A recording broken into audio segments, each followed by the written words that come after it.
Hey friends, this is day 219 of Russian war against Ukraine. Today was insane. We're living in some historic times. This stuff is going to be in history books. And even though we don't know how it ends just yet, but we know where this is going. And a lot will depend on how the collective West, as Putin likes to call them, will react to his brazen barbaric moves in Ukraine. So today we're going to talk about three things. First of all, of course, we're going to talk about the annexation of more territories in Ukraine. They had a big ceremony about it, which most people call the Satanic Bash, and I quite agree with them. Number two, we're going to talk about the Ukrainians surrounding the town of Liman and why it's important, and how many people are trapped there, how many Russian combatants are trapped there. And number three, we're going to talk about the explosions along the North Stream of Russian natural gas in Europe. We're going to talk about what happened there, why that was, and who did it. Okay, so obviously the biggest news of the day was Russia had Kremlin had this big ceremony of connecting the four pieces of four Ukrainian territories to Russia. So Russia just, in their minds, grew in territory. They had this huge gathering in Kremlin, and it was all official and posh and everything. And Putin gave another one of his deranged speeches of however he understands the history to be in his own head. And although, as you remember, his war in Ukraine started with the appeal to the Russian peoples who are being oppressed in Ukraine, his speech today was 1% about Ukraine and how we're freeing Ukrainians, so to say, and another 99 was about how bad and colonial, imperial the West was, and which tells us that if anybody out there still has an illusion that this is only a regional Russian-Ukrainian thing, it's not. From Putin's speech today, what you should take away from it is that Putin's war is against the West, against collective West, in his own words. He's accusing United States and EU and NATO of all the things that he's actually doing. He says, well, if we're going to use, for example, if we're going to use the nuclear weapon, is only because America started it in 45, and many of such deranged conclusions and whatnot. So after that, the four representatives of occupation administrations from the four regions came. They all shook hands, signed documents, and now Russia, in its own mad world, considers these pieces of land Russian. And the four pieces of land we're talking about is a little bit of Zaporizhia region, a little bit of Kherson, and Kherson itself, not a little bit, actually. Kherson is, most of that region is occupied, and then Luhansk and Donetsk. And then you may ask, well, why wasn't Luhansk and Donetsk already annexed to Russia, so to say? No, these 8 years, Russia's been pretending that these are independent republics, and their names suggest, like Donetsk People's Republic and Luhansk People's Republic. This is actually a move that Russia has been using for a long time, that they're freeing the lands to be free for some time, and then the people vote on referenda to annex themselves to Russia. So, and of course, you remember this story from last week, that they had held 3 days of this, of the two referendums in Luhansk and Donetsk, and actually, four, in all of the regions about do people want to be part of Russia. And of course, the referenda was sham. We should not even consider that this was anything real. For example, there is multiple videos of these pollsters going around in apartment buildings, and there's a machine gun soldier with a machine gun behind them. So they knock on your door in your little apartment. You open the door. They hand you a voting ballot, and then there's a guy with a machine gun behind this little group, and you know that they want you to vote for annexing your territory or your region to Russia. So their results were like 91%, 89%. So it was overwhelmingly people had voted to be a part of Russia. And of course, nobody in the West is buying it, nobody in Ukraine is buying it. And the entire annexation is only in the head of Putin and his cronies. So that had happened. As a result, at the same time as this ceremony was happening, Ukrainian President Zelensky had gathered his Council of National Security. After that, they had issued a request, an application to join NATO in an expedited manner. So there's this video of Zelensky in front of his office building, and he says, "Today we are applying for expedited process for membership in NATO." I think 2 or 3 hours later, Jens Stoltenberg, who's the head of NATO, he responded, and he basically said, "Our doors are open, but not today." So as we see, the stakes are being raised on both sides. Putin is understanding that he cannot win militarily, that his forces are going to be pushed back and back and back. He is raising the stakes and saying, well, these are already our territories. So if you try to free them, Ukrainians, we're going to consider this as an attack on Russia, thus giving us the right to use nuclear weapons. And from the Ukrainian side, Zelensky is saying, oh yeah, we're going to join NATO. But of course, the story with the NATO is a lot longer. It's not like within a day or two or a week, like it happened with Sweden and Finland this year. But already Canada and Baltic countries publicly stated that we support Ukraine joining NATO. So I'm not sure what the long game here is, because these seem like, this seemed like a spontaneous decision. I'm sure it's not. It only seems that way. But as the days go by and we see how these situations unfold, we'll see what the master plan is. Because it does seem right now that it was sort of spontaneous, another try to join NATO, and of course, the United States is continuing to help with weapons and ammo. This was not last week. Today's Friday. So earlier this week, President Biden had announced that we're going to get another 16 HIMARS systems, and HIMARS systems are the long-range artillery. As you remember, they had helped us turn the tide of the war. So for about 6 weeks in the summer, the front line was not moving anywhere, and it was a stalemate. But then as soon as four HIMARS systems arrived, we started to be able to push Russians back by destroying their supply lines well behind their positions.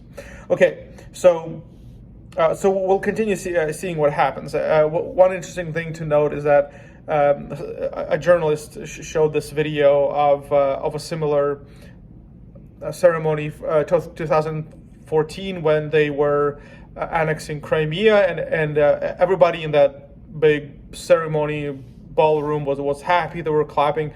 This time, they all were grim. They understood that Putin is playing his last card. This is his last resort, and they understood that this is not going to hold. So everybody was sad and understood that they all are now participants in this crime against humanity and war crimes and all of the mess that Putin had caused. Which, by the way, this move also puts Russian soldiers in a fraudulent situation, because Putin had said to the people he's drafting that you're not going to leave the territory of Russia, you're just going to patrol the borders. And then in the sleight of hand, he's saying, well, now the territories you're on, they're actually Russian now. So technically you had not left Russia, although they're in Ukraine and they're going to get wiped out. And there are already reports and body bags coming back with the recent draftees from this latest draft, which was announced a week ago. All right, big news number 2 is that Ukrainians, in the same day as Putin was announcing the official annexation of these territories, Ukrainians had surrounded a city. It's actually more of a town of Liman in eastern Ukraine. This is part of the Donetsk region, as a slap in the face to Putin, saying, "Oh, yeah, you're going to annex them. We're going to take the territory back right this day." So there's different reports of what's happening, but basically, instead of going into the town, Ukrainian forces were taking towns around it, and now it's called the operational encirclement, which means that there's only one road out that Russians can take, and Ukrainian forces can have fire control over it, so we can basically shoot through anything that moves down that road. Why Liman is important is because it's a Russian forces stronghold in that region, and it has their main warehouse for any weaponry. And taking that into our hands will disarrange the command that Russian had in Donetsk region, will allow us to push further and into it and free more lands. We do not have the city yet because we only surrounded it, but by different sources, nobody knows, but from 2,500 to 5,500 of Russian combatants are right now in the city. They're encircled, and which gives Ukrainians a lot of opportunity to and leverage, at very least, for exchanging our soldiers for these people. This is a great media moment, and one of the things people who know Putin better than me, obviously, say that one thing Putin is afraid is to see the same videos that he saw as a child from World War II, where Russian soldiers are surrounding two Germans en masse, and now, let's say, even 2,500 combatants surrounding to Ukrainian forces. That's going to be disastrous for his PR, for his internal support, and things of that nature. So that is a big win for Ukrainian forces on the day that Putin had decided to go all in on his crazy plan. Okay, so we'll see what happens there, because Ukrainian forces are not stopping. Of course, it's not the blitzkrieg that we saw 2 weeks ago in Kharkiv in the north region, but we're still moving forward. Our command knows what they're doing. Great thing to see. Of course, the conversations and speculation around whether Putin is going to use nuclear weapons has reared again, because the Russian security doctrine, as they call it, says that if anybody attacks the territory of Russia, they're going to use the nuclear weapons. And by the sleight of hand, they now think that, well, territory of Russia is these Ukrainian territories: Kherson, Luhansk, Donetsk, and Zaporizhia. So actually, the experts I've been hearing, who even 2 months ago said, well, there's only 0.5% chance that Putin would use nuclear weapons. They are giving it more now, not much more. Arestovich, he's one of the people I follow, and he's advisor to the office of the president of the United States, of Ukraine, and he's saying, well, the danger went from like 0.5% to 1.5%, so it's still not that much. So now we're having that conversation. All right. The last piece of news for today is that was it 3 days ago? There were 2 separate explosions on the bottom of the Baltic Sea, I think, where the Nord Stream, which is this pipeline that transfers natural gas from Russia to European countries, that had been blown up into spaces, into places, making it effectively totaled. That stream is not going to work. And even though there are different other ways you can transport natural gas to Europe, for example, you could liquefy it and use trucks to do it. This was the quickest and the cheapest way to do it. Nobody knows who did it, but from Ukrainian perspective, of course, Russians did it, because they certainly had the motivation, they had the opportunity, and that was the third one, I forget. And the reason they did it is because the natural gas blackmail is becoming stronger. As we see, Putin is trying to use his multi-touch tactic, where he not only goes militarily, does informational war, which is propaganda, but he also uses the blackmail of natural resources that he has, and countries who are dependent on Russian natural gas, such as Germany, France, and most of European countries. He's now saying, this is done. If you want to play hard, there's not even a way for us to transfer gas to you. So don't think you can talk us into it anymore.